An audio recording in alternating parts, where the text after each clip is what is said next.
పలికి పాడేనే రాగాలు. ఈ నేల తల్లి పొట్ట సించుకొనొచ్చే పంటసేల మురిపాలు. మా గాని కురుల అంచు పచ్చంగా మారి మెరిసిపోవు అందాలు. ఆ కొండ కోనలల్ల పొద్దు పొడవంగా కదిలేనంట పాదాలు.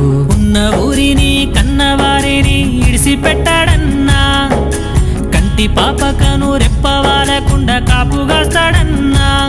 ఏ దిక్కుల్లోనూ ఉన్న గుండెల్లో దాగున్న మమకారమంతా మట్టిపైనే. రైతన్నా